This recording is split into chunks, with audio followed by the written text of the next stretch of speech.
Start. Good afternoon, everybody. In the previous class, we have discussed Lenz's law. So, what is Lenz's law? According to Lenz's law, the induced EMF is opposite to the rate of change of magnetic flux. So, that is Lenz's law. Now, in this class, let's see derivation of Faraday's law. So, in this class, we can derive Faraday's law, that is induced EMF E is equals to delta phi suffix B by delta T. Now for this, let's see the arrangement. So here there is a uniform magnetic field into the plane. And here there are two straight parallel wires and these are connected to the galvanometer.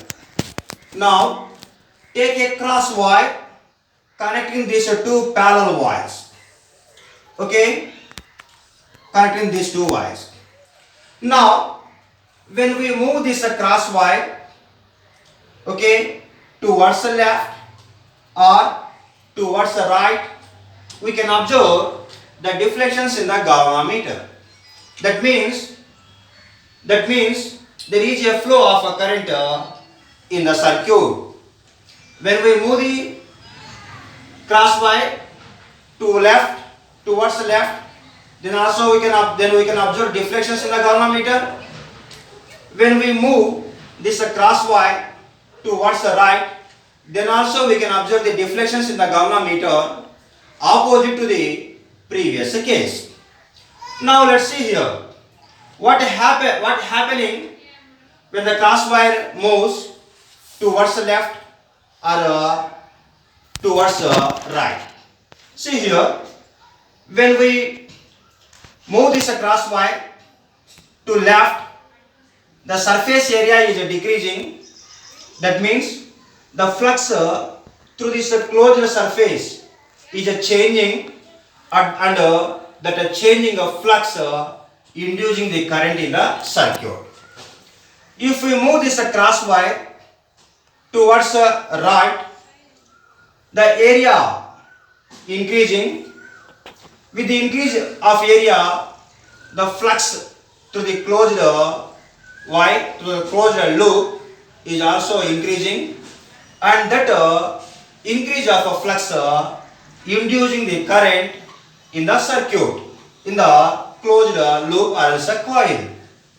Okay, already we know that the magnetic flux phi is equals to BA cos theta. Here B is a magnetic field, A is a surface area, theta is a orientation of the coil in the magnetic field. In these three, if any one changes, the magnetic flux through a coil changes. So here, when we move the cross wire to left or right, area is changing, and because of changing area, flux is changing. Now move this cross wire towards the left with a velocity v, and let's take L is the length of the cross wire. Here L is the length of the cross wire, and the external agent is moving the cross wire with a velocity v towards the left. Now when a cross wire moves towards the left, what happens? See, cross wire means it is a conductor. It consists of a charge. When we move the charge in this direction in the perpendicular magnetic field, see, take the fingers of our right hand in the direction of velocity and curl them in the direction of magnetic field. Then thumb represents the direction of magnetic force acting on a positive charge. That means as we move this cross wire to left, the magnetic field exerts the magnetic force on the positive charge towards the down and on the negative charge towards the up. Therefore, all positive charges in this wire accumulates at the lower end and all negative charges accumulates at the upper end. That means it acts as a battery having a certain EMF. Then it makes the current to flow in a clockwise direction in this way. Clockwise direction in this way. Okay. Now let's see here.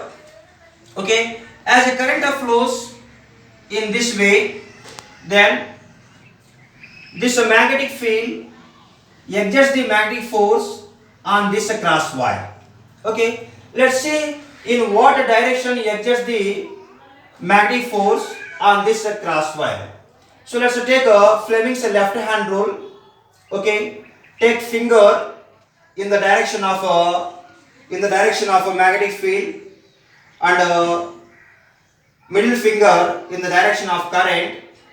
Okay, then thumb in the direction of magnetic force. Now see here, this is the direction of current. Okay, take forefinger in the direction of magnetic field, middle finger in the direction of current, then thumb represents the direction of a magnetic force acting on a cross wire. Or else with the Fleming's right hand rule, you see, in the Fleming's right hand rule, forefinger represents the current, middle finger represents the magnetic field, thumb represents the magnetic force. Now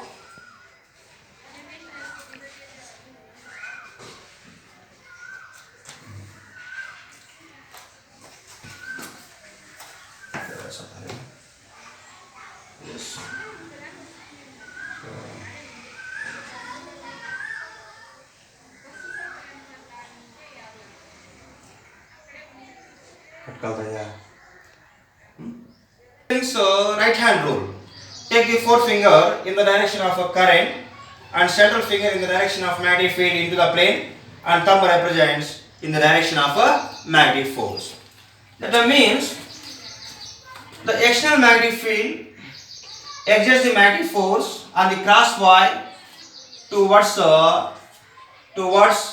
right in this way. Okay.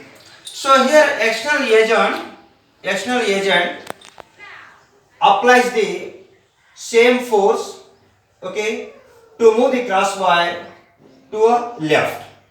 That means the force exerted by the external agent on the wire is equals to force exerted by the magnetic field on the cross wire towards the right, and that is F is equals to B. B is magnetic field, I is a flow of a current, L is the length of the cross wire. F is equals to BIL. Okay. Here external agent applies the F is equals to BIL force, okay, to balance the force applied by the magnetic field and to move this to a left. Assume that by this force, if the cross wire moves a distance, yes, then the work done by the external agent W is equals to Fs. Okay. So here the direction of force by the external agent and the distance or displacement of the cross wire, both are in the same direction, and here the external agent do the positive work, that is W is equals to Fs, and W is equals to, here F is B I L and S. W is equals to B I L S. Now let's take equation number 1. Now see here, when we move the cross wire to left, okay, through a displacement S, then the flux decreases. Okay, that decrease in flux delta phi is equals to B and the decrease in area. The decrease in area is what? Length of the cross wire and the distance moved s. Okay, this much area decreases. So delta phi is equals to magnetic flux delta phi is equals to BA, because here theta is equals to 0. Okay, delta phi is equals to B in the place of area, length into this distance traveled, that is BLS. Delta phi is equals to BLS. Now see here, the work done W is equals to, in the place of a BLS you write delta phi, that is a delta phi, and here the current is I. Okay, now divide this equation on both sides with delta t time, then work done by time is equals to power, that power is equals to, okay, I or delta phi suffix b by delta t into I. So here, okay, here crosswise moving towards left means, that is we given mechanical energy, that mechanical energy utilized in 1 second due to the motion of a cross wire is generates electric energy in the coil. So therefore electric power P is equals to EI. Now compare these two equations. When we compare these two equations, okay, in the place of E, there is a E is equals to delta phi suffix b by delta t. When we compare these two equations, E is equals to delta phi suffix b by delta t, and this is Faraday's law. E is equals to delta phi suffix b by delta t. This is Faraday's law. Now let's take, okay, let's take the delta t, divide the equation 1 with the delta t, okay, W by delta t is equals to BIL S by delta t. W by delta t is what? Power, and BIL, okay, S by delta t is V. Okay, so this is the power, and here this is also electric power. So when we compare these two, or else in the place of okay, the power P, we can write EI, that is EI is equals to BIL V, and see here I get cancelled, and here the induced EMF E is equals to BLV. The induced EMF E is equals to BLV. So this is not actually Faraday's law, but this is the expression for the induced EMF due to the motion of a cross wire. That's why this is called as a motional EMF. Motional EMF E is equals to BLV. B is a magnetic field, L is a length of the cross wire, V is a velocity of the cross wire. So here there are 4 physical quantities. In this, if we know any 3, we can calculate the 4th one. This is, once again I am telling, this is not the Faraday's law, but this is the expression for the induced EMF, and this is called as a motional EMF. Why it is called as a motional EMF means, here EMF is inducing due to the motion of the cross wire. That's why it is called as a motional EMF. So this is important. Okay. So this is the derivation of Faraday's law. So here we derived okay, Faraday's law, that is E is equals to delta phi suffix b by delta t.